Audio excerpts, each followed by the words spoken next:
All right, 12:01. We're only 1 minute late. Okay. And Nancy is getting a cold and I'm getting over one. So I'm not going pardon to get the, it. No, I you're not am going to get not it. going to get Okay. it. All right. No, Good, I good. already nipped it. Okay. So today's topic, benefits, equity, and socioeconomic status, reclaiming the human element is our topic for today. And here we are, Chris and Nancy, talking about growing up at the beginning. But yes, I am the CEO and co-founder of Spectra Diversity, and we have an inclusion assessment. Um, we used to call it a DEI assessment, but it really measures inclusion and then puts on top of it, it puts a framework of elements of diversity. So anyway, that's me and Nancy. And I'm Nancy Schick of Third Ear Conflict Resolution. I am a New York employment attorney and global workplace mediator, also an author of a book that'll be coming out, my second book that'll be coming out in the next few weeks. But I am definitely engaged in this conversation today because it's something that I've been bringing up with the bar associations and various organizations for a while about how we're overlooking socioeconomic status in our workplaces, in our affinity groups, and when we're talking about inclusion and equity, diversity, we're also talking about socioeconomic status, as we'll get into. So, really excited to get a chance to talk about this today. Okay, and DEI for real. Let's start with the reassure part. And today, I think the reassure part is no, you're not going crazy. There definitely is a lot of stuff going on. And I'm going to start with Project 2025 and the socioeconomic status in the US. Project 2025, there's a website that I follow. It's 53% complete with 320 objectives and 34 agencies involved. And the parts of it that have to do with socioeconomic status, uh, should we just start calling it SES? Is that Sure, we okay? can do that. Okay. It's Whatever it works. it's just fewer words. But anyway, tax structure shifts. So there are proposed tax changes, and I think some of these are part of the big beautiful bill that could raise taxes for a typical family of four by about 3,000 a year, while lowering high income earners. And that's for the typical family. There's also, as we'll talk about, a lot of impacts to those on the lower end of the SES. Labor and earnings policies include weakening overtime protections and curbing labor unions. Safety net reductions, proposing restrictions, eligibility for Medicaid and SNAP, capping fundies for these programs. Housing and education, eliminating the Department of Education. They're working on it. They're not there yet, but it's being worked on. Cutting Title I funding for low-income schools. Retirement and healthcare includes raising the retirement age for Social Security. I'm already past it, so it doesn't affect me, but it affects Nancy, and it definitely affects my millennial kids. Inflationary pressures that are hitting those of us not at the top 1%, in, includes the tariffs. Um, and then all of these are intended to dramatically reduce the role of the federal government in promoting economic equality and potentially accelerating the wealth gap. And it's different in different states. I just looked up my home state of Minnesota, and it eliminates Head Start, which is one thing that we have. I don't know if that's nationwide or is that just us? Do you have Head Start, Nancy? I honestly don't know because I don't have children that would be in Okay. that age. Okay. And Well, so some of my friends and colleagues who have children in that can probably answer it, or anybody that wants to comment in the chat, feel free. yeah. But it's got 12,627 low-income children in Minnesota that were eliminated or would be eliminated. And thank you, Joel and Megan, for yes, thank you for It letting us know is that Head Start and Early Head Start are nationwide. I thought they were, but I did not okay. want to say it And and and be I wrong. and I'm in Minnesota. We had it, but I didn't know if it was elsewhere. Student loans. In Minnesota, we had um, let's see, 131,500 borrowers in Minnesota will end up paying to 27 to $4,100 more each year without the income-driven repayment plan. So that's kind of where all that is.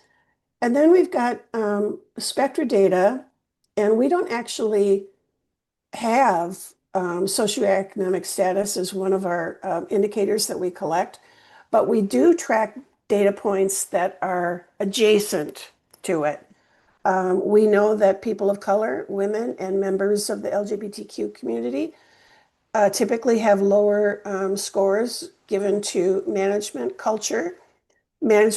slash culture slash, and the three Ps, which is policies, practices, and procedures, compared to white employees and men. Also, some of our surveys, as they can have custom questions, and some surveys have chosen to ask about, where your income level is. And on those, or they've tracked job roles where they say executive management, different categories. And the people at the higher end are basically more pleased with how things are going. And Nancy, you had a comment about the Fair Labor Standards. Yeah, so basically what I'm seeing is that looking at socioeconomic status is just one way that we can work with all these DEI bans and the bans on certain language. And so it's basically what inspired this particular webinar is to look beyond just the what we consider probably the more traditional categories of protected classes and looking at not just compliance, but really looking at inclusion. So what we're finding is that it can be legally defensible where you, in a way that if you're focusing just on whether someone's a woman or a single mother or a person of color, that could get you in this framework, depending on what state you're in, whether you're a government contractor, et cetera. It could get you in a little bit of hot water and under scrutiny in a way that if you're really just focusing on what is it that my employees need to excel, to go for promotion, to advance in the organization, if you're looking at it from that standpoint and you're looking beneath the surface, not just looking at how do I appear to you? What do you think I'm about? But really opening these conversations. And what happens is people will share, maybe not up front, what their background is, but just like at the top of the hour, Chris and I were talking about growing up and having a certain desire for just like I didn't want hand-me-downs. Chris didn't want handmade clothes, right? I had both. As I said, I wore the same jumpsuit, and it's hilarious to see the pictures of me in it at every phase of my life as I wore it from my sisters. And what we're getting at with this is these are the things that really impact individuals. And yes, color, race, religion, all of these things, of course, impact us. But if we start looking beneath that, I think we'll start to resolve issues in a way that we've never done before. And it gives you an opportunity to continue to advance some of your goals for inclusion and equity without attracting additional scrutiny. Well, and as with so many other things related to diversity in particular, a lot of times you're blind to the things that you are not, you know? Like For I am not blind to people that struggle financially because I have. Whereas I was in a session, a DEI session, inclusion bias training. I don't remember exactly what it was, but the presenter talked about her background where her because her mom worked, they had the housekeeper who lived in a separate building on their property, along with the groundskeeper, married couple. And so they made her after school snacks instead of her mom. Now, when I think of, a mom working, I'm thinking of, waiting tables or being a maid or something, not a high-powered job where you would have this other sort of life. And I was not blind to that, but I think my colleague was, that she did not come from like a middle class family. I would call it upper middle class when you've got, a groundskeeper and a housekeeper that live on your property. Yeah, So and I I think, think, go well, ahead. I think it like so many other aspects of diversity, if it doesn't impact you, a lot of times you're blind to it. Right. And I think this is why a lot of employers are seeing that also offering, personal finance education and different types of benefits around that so that whatever they're being paid, they can stretch it more, right? That's Mhm. one thing, but we'll get into why you can't rely on that as like, oh, well, I taught you how to manage the poor salary I gave you, right? We don't want that to be the Oh, conversation. no, no, But that's but not it's it. definitely recognizing that everybody comes from a little bit of a different background. And look, one of the issues that we all have is some sort of relationship with money. And if we're not addressing that, then we will find that our employees respond to us differently. We respond to our superiors differently. And if you just start this conversation about socioeconomic status without judgment, right, really being more pragmatic and solutions focused about it, you can do a lot within the efforts that we have for DEI. They're Yeah, very well aligned. they are. And I love that being solutions oriented. So, one of the things, and a lot of times there's barriers at work for employment, but also for benefits. This one really hit me because, you know, I've been self-employed, as I shared with Nancy at the top of the hour, since 1985. So that's longer than some people have been alive. Um, but so I've never had benefits. Um, and so what kind of people do not get, what kind of employees or workers do not get benefits? Independent contractors, which was me. Part-time employees, those that work 30 hours or less during a week. And that's typically the younger person, but not always. And Um, some do, like, don't assume that, you aren't entitled to, but that's, as if you're an as a, employer, hear that as an opportunity to make yourself desirable for oh part-time, yeah. even in part-time employees, because UPS was great about that. And I think still is offering benefits, various benefits to part-time employees. But And that's one of your employment places, yes, right? that was where I got my management start. So I do have a little bit of a soft spot, although it's not necessarily the same company that I worked for. Okay. The other people that may not get benefits are seasonal workers. And this in our current climate with, farm workers, farm workers work during the farm season and, that's it. There are no benefits, or unemployment or workers' comp. I think they can get workers' comp. But disability, paid family leave, Right. that's, And and it varies. So one of the things, the lawyer feels like she needs to jump in here, sure.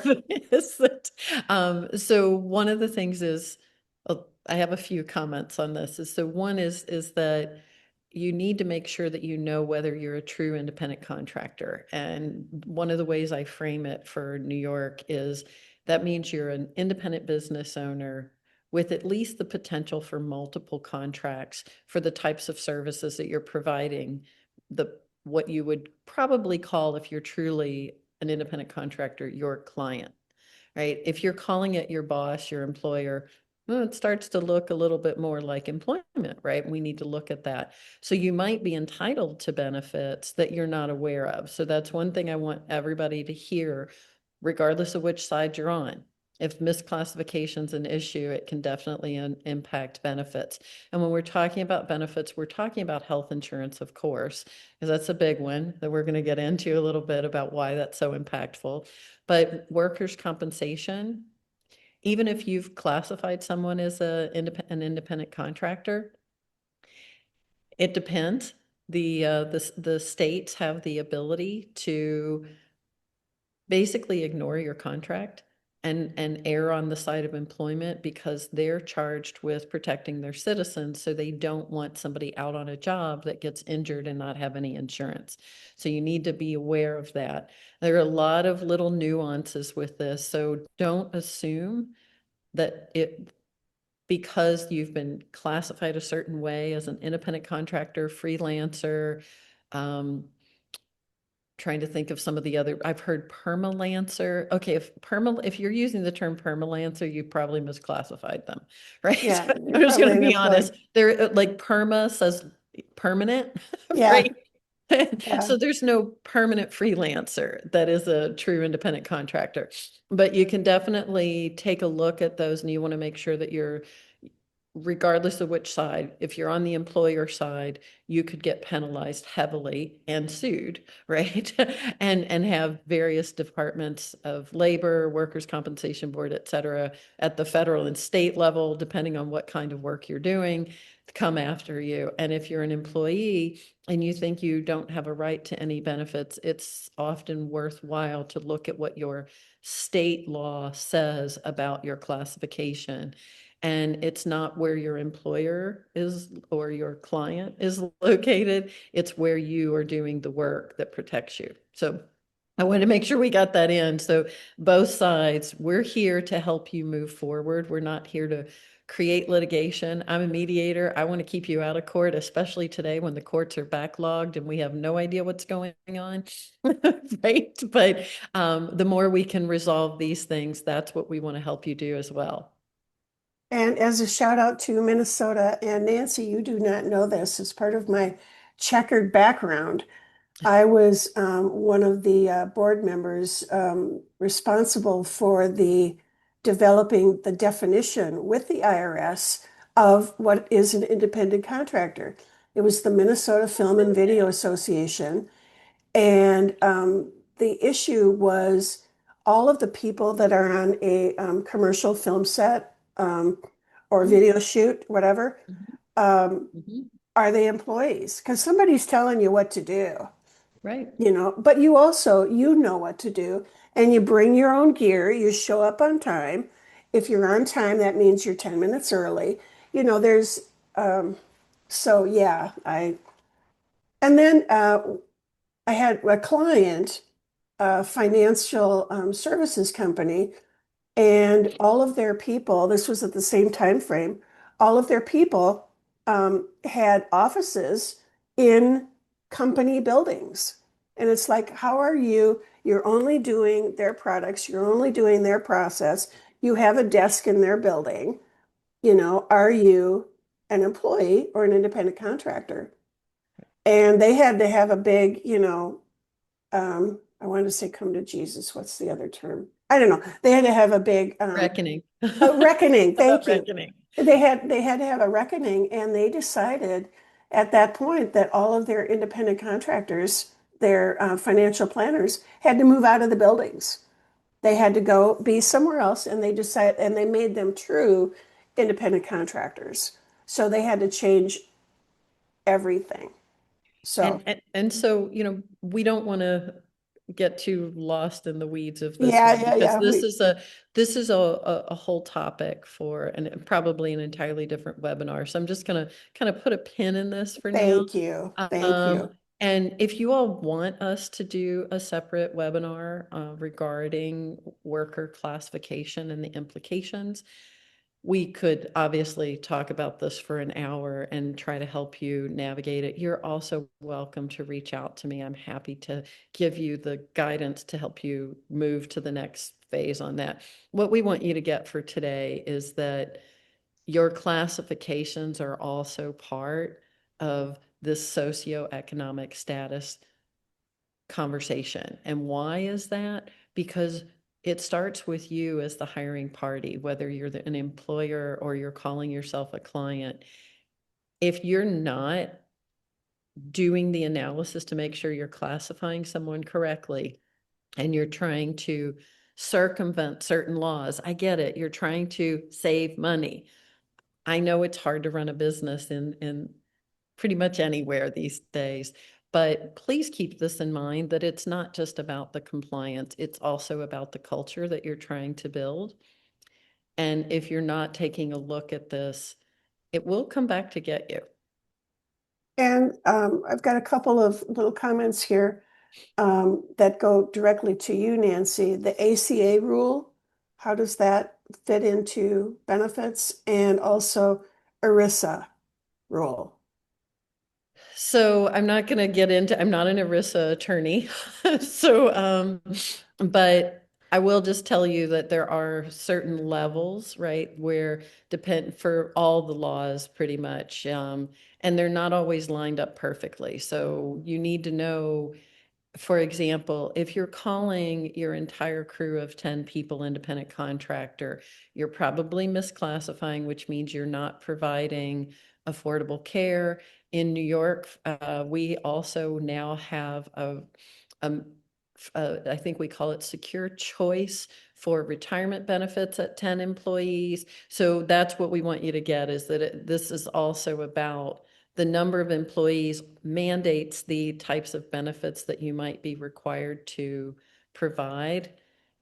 And if you're getting that wrong, again, you're back to, again, not just the cultural issues and the inconsistency with who you might say you are in your commitment to diversity, equity, and or inclusion, but you may also be non-compliant.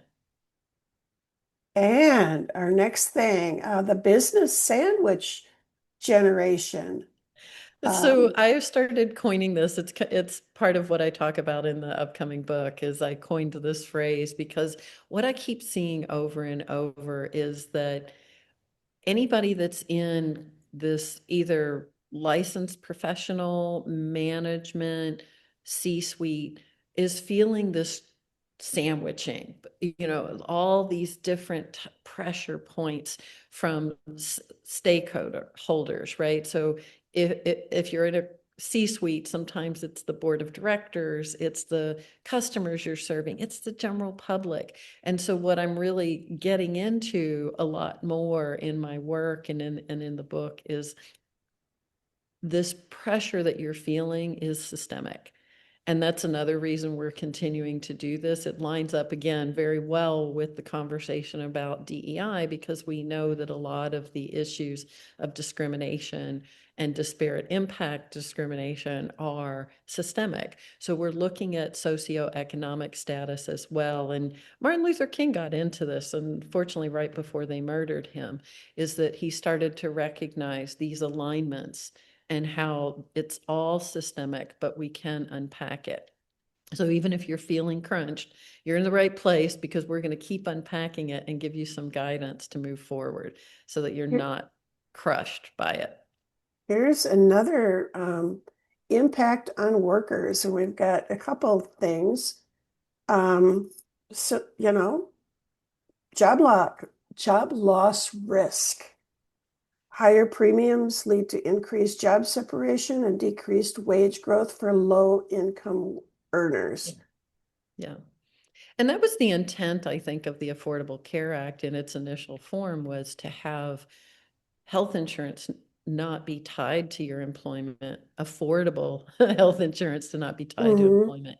But it's not really playing out quite that way. As you may know, I was in I think it was September of last year. I even went to Congress to talk about it for small business owners who were really struggling to get health insurance. And it is exactly what we're talking about, that people will leave jobs that they really like and are committed to because they have to have the health insurance.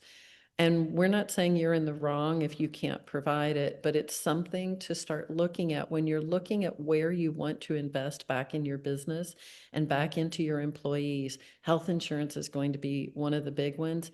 And if you can't do the full premium or a partial premium, a lot of my clients have started providing stipends toward health insurance purchasing.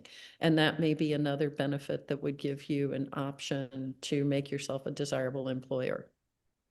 Yeah, as a um, self-employed person for basically my whole life, and I had pre-existing conditions. Mhm. And until the Affordable Care Act, I was on the every other year plan.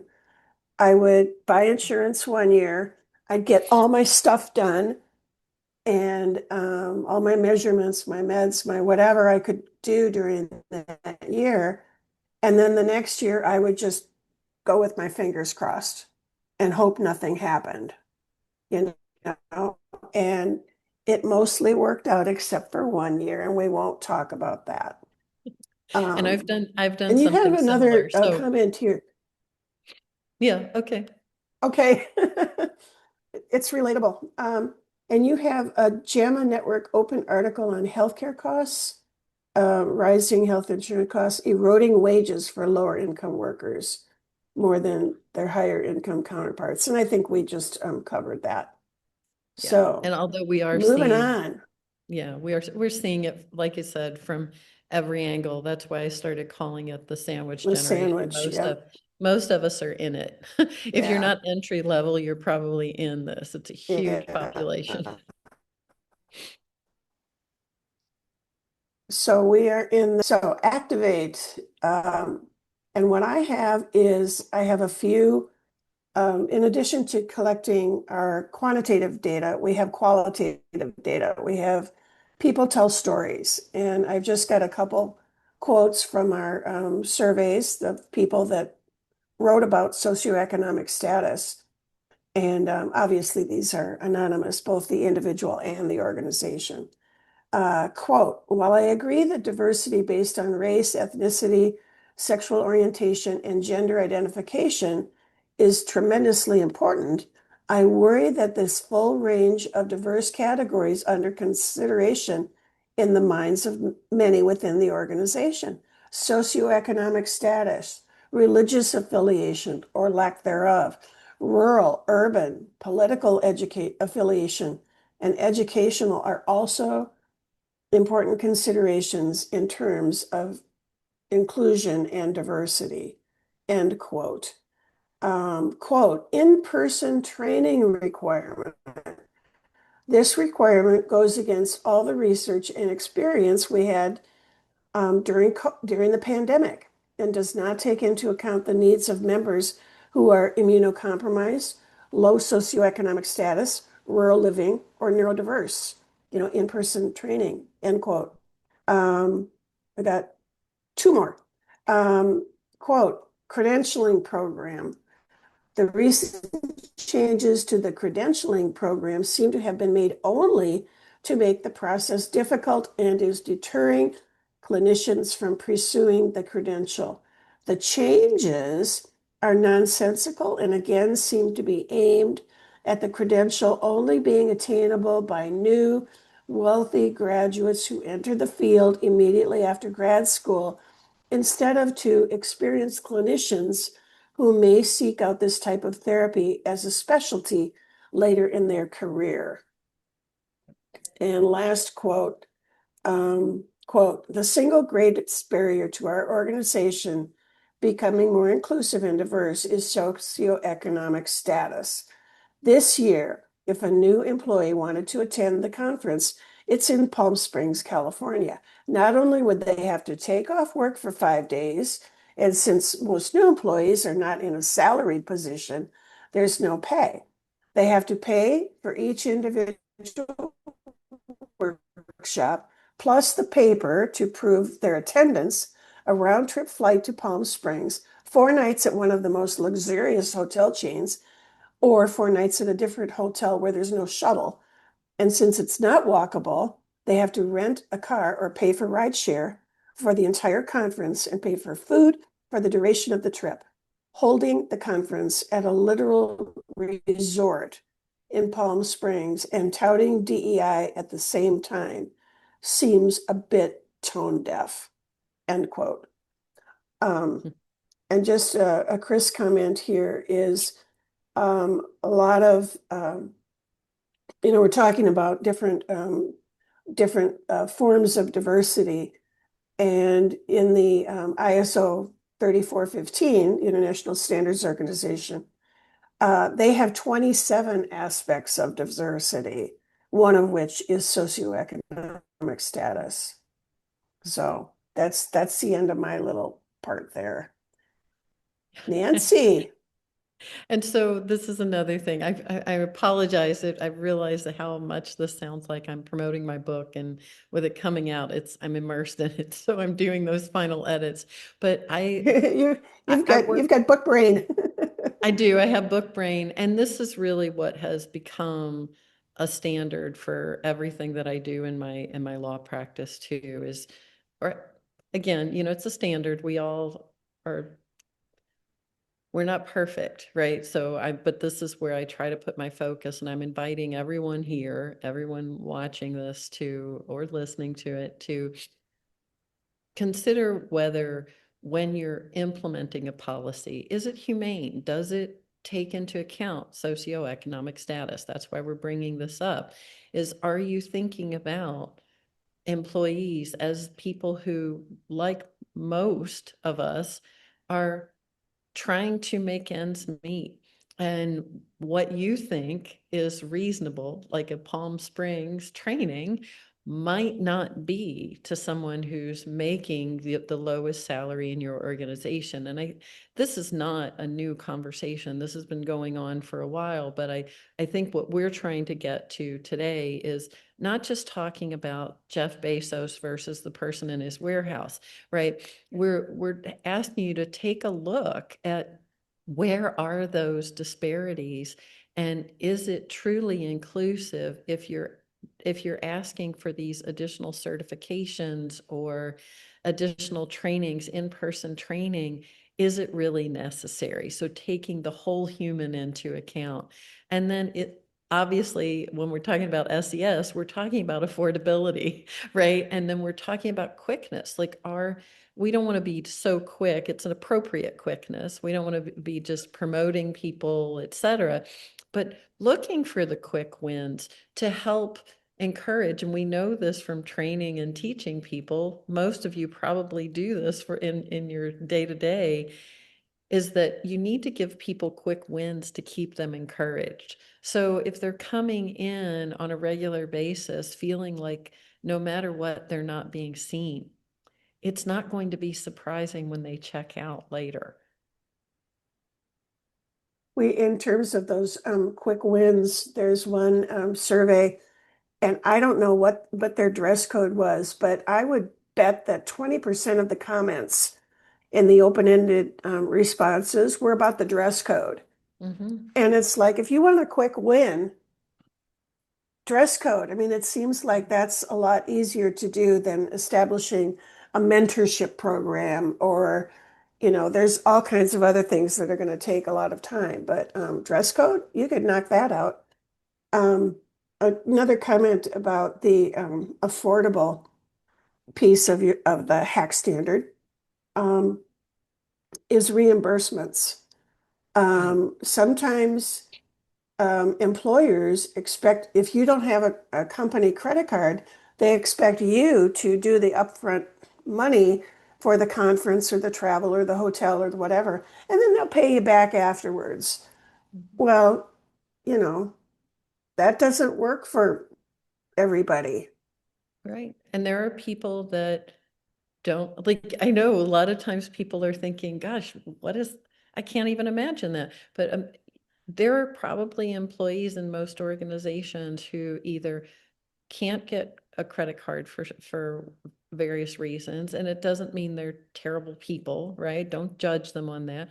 Some people have their credit cards maxed out because they've been taking care of medical expenses on it, or they had some sort of, emergency that they had to do that. So I think we want to get that conversation out. Is like, we remember when we did the credit checks and things like that beyond the scope of what the job would be, and then we judged people on that. That's gone. Let's not do that. If they're managing your money, you probably want to know if they're good money managers. But if they're answering your phones, right? Yeah.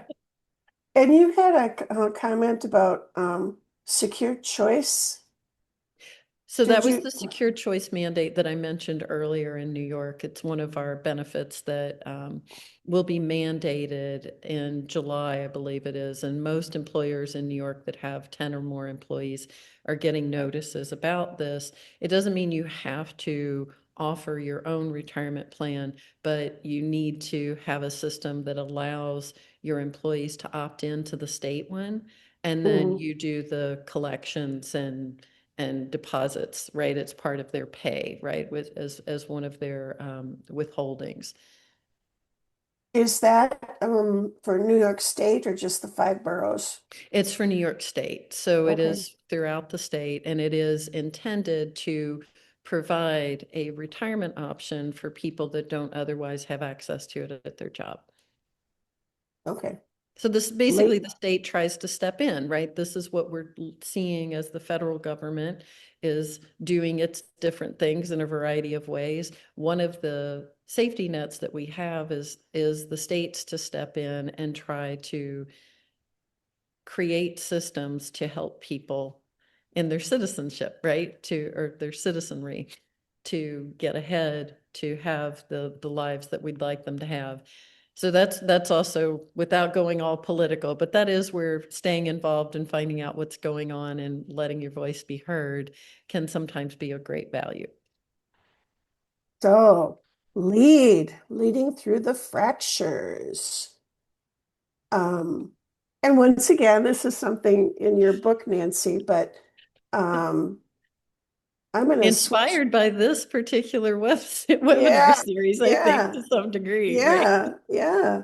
So leading through the bands, I've got a few tips here.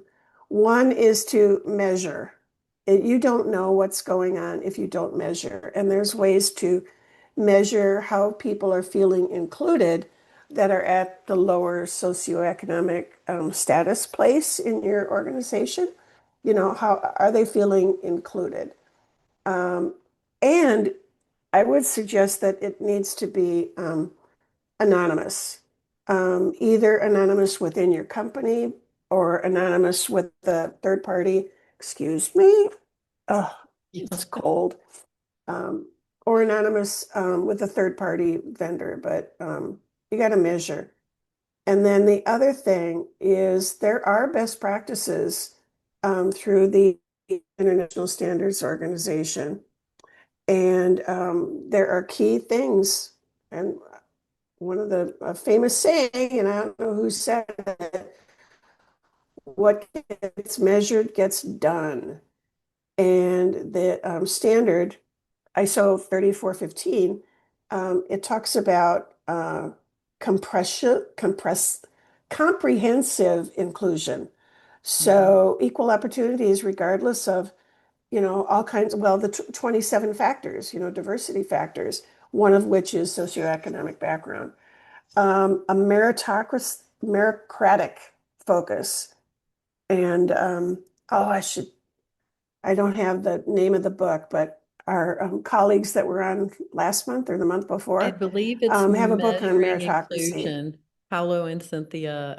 So you can go Measuring back and inclusion, that's that's the one, that's the one before, but there's a that's new the one. one before, and then meritocracy, I believe it is in the title. But if you look up Paolo Gaudiano and Cynthia Overton, you'll find You'll it, find and you'll it. find Yeah. the the webinar we did with them. I think it was actually 2 months ago, but they all blend Yeah. together. So I apologize if I've gotten that wrong. Yeah, Just look on exactly. Chris's YouTube channel, the Spectra Diversity YouTube It, channel. it's there. And then the systemic approach, helping organizations identify and remove barriers. It's a lot harder to change each individual. One of you can change the system and make the system more inclusive of socioeconomic status or any of the other factors of diversity. And as we've said, that what you'll probably find is as you start addressing socioeconomic status, you will probably, as a byproduct of that, also address some of the other issues because they're so deeply interrelated. well, because we are not one thing. Exactly. That's I where the am, intersectionality conversation came from. exactly, exactly. We're all very Um, complex, we even if we look are, similar. we are, even if And we're two white that can ladies. be a joyous celebration. Yeah, it really can be. And instead of, the illusion of where we look alike and therefore we are alike and think alike, we all know that's not accurate. I don't know why we keep having that conversation. I know. So So, the elegant exit, do you want to describe that for us? yeah, so I'm going to thank one of my referral sources for giving me that language about what I do. Is I do try to help people with elegant exits from employment when necessary, but also from policies and procedures that don't work for them. So this is your opportunity to take a look, as we mentioned earlier, at your contracts, and it's looking at things like if you're subcontracting to or working with as a vendor other organizations, finding out, are they paying a living wage? If you're going to pride yourself on who you are around this topic, then looking at who you're working with is part of it, just like we're doing in our personal lives, right? If we're standing firm that we don't appreciate sweatshop labor, and then we're still buying the cheap stuff that we from organizations that do that, we know we're not living consistent. So I'm asking you to do that in your business as well. And some of the things that I've been talking to various organizations about for quite a while, as you heard me mention earlier, is it's looking beyond like top tier school only. Like we see this in law all the time. They look for the top tier school, must have experience in, there are a variety of terms for it, but ultimately what they're saying is, large corporate law firm, basically if you're using snob appeal as one of your like hidden standards, right? Like you're not going to You're going to put, get hey, must, snobs. right? You're not going to put snob appeal in your job description, right? But you know what we're talking about is when you're looking at only certain schools, only certain pedigree, you're missing this is for your own benefit too, right? Like I sound like your mother. I get it. So if you heard that, sorry. I'm mothering you a little, but really what I'm inviting you to take a look at is that as I've talked to various organizations about, a lot of times what you're going to find with someone with a state school education, not always, but it's worth looking beyond that, is that might be someone who was putting themselves through school while also taking care of their families, or a sick parent, or some way like that. Talk about resilience, right? Somebody who still got their education despite a world that wasn't setting it up for an easy track. They weren't living on campus where they could be focused on going just to school. They may have carried 3 jobs while going to school. So that's what we want you to look at, is look beyond just what looks like pedigree and really think about what needs to be done in the job, and is there a match there? Um, and And thank you, if you want to Luana. use the If you want to use the chat right now, what is some barriers that you see to activating in your workplace or with the people that you consult with socioeconomic status, equity? Right. Yeah, like what do you see is showing up in your organization? And you can put it in the chat. You can put it, I think you can even, if you want to keep it from being in the chat, I think Oh, you can put it in. you might be able to put it in a Q&A, can you? I don't have a Q&A Or here. direct, you can direct message it to me or Chris. Yes, That yes, way it's not on the screen where everybody can see it. Because I do right. understand that some people might have situations that they don't necessarily want publicly connected to them. Well, and I did put in the chat a link to Spectra Diversity to our tool and also to Nancy's new book that's coming out. Yeah. So, And you're gonna see and you're gonna hear me talk about it. And if you're following me on my channels, then you're gonna be hearing more about it. But one of the biggest things that I think comes right in alignment with what we've been doing here is that it's systemic. So if you're feeling the crunch, if you're feeling like, oh my gosh, I don't know how to fix it, I feel overwhelmed by it, that's another reason we do this, because you're not alone and it's not just you. Like it's become the can that gets kicked, as I've said before, down the road until now here we are at the end of the road where all the cans are kind of stacked up. So it's time to start pulling them apart, figuring out which ones we can scrub the rust off of and make use of, and other ones that are just completely eaten away. And this is what we're doing. and I also put in the, if you'd like to contact either Nancy or myself, I put our LinkedIn profiles um, and emails in the chat as well. So I'm not seeing any chat messages other than hellos from the beginning of the session. Yeah. And the Um, comments about the Head Start, and I and the appreciate comments that, about Head Nance. Start. But next month, I think this is going to be a big one. And oh my goodness, I'm going to have to AI, automation, and algorithmic fairness. I think we've got a guest actually from Canada, and it's one of the certifiers that teaches a course in where I just got my certification for International Standards Organization 3415. So, and part of what we Congratulations. learned about and talked about was, yeah, was that. Hi, Nancy Chris, will these slides be shared with us? Oh, I certainly can. Um, I will put, I don't have a pen. I will make a note to myself in my head and then I'll do it to share the slides and then also to share a link because not everybody that signs up actually shows up. So I'll send a link to the video so people can see the slides or the link. Yeah, Um, and thank you, Blake. Yes, that's I see that also. Yes, AI bias continues to be an issue, and oh, it's and we'll be getting a lot into that next month. But I will remind everyone, because it's a month from now and we're moving at ridiculous pace and people are using AI and being expected to learn how to.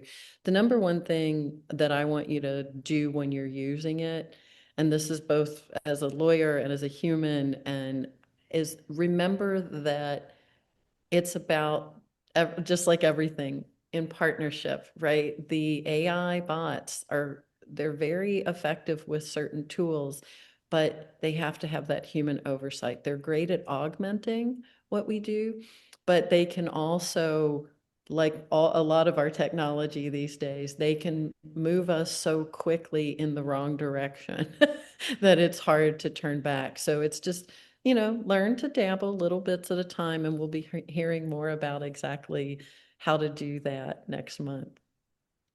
okay.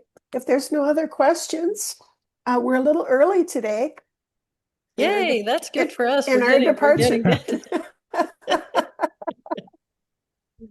So Yeah, thank you all so much. And if you have questions, comments, etc., you know how to reach us. Feel free. We really want to make sure that we're answering the questions that you need answered and providing the information that you need. We are happy to co-create this so that we all can win. thank you, Okay. Nancy. Thank Thank you. you, Feel better, kids. Thank you attendees. all. Thank you. I Thank you, will. I'll everyone. be working on it. Okay, bye. Bye. Stop Bye-bye now. share. Bye-bye. And end meeting.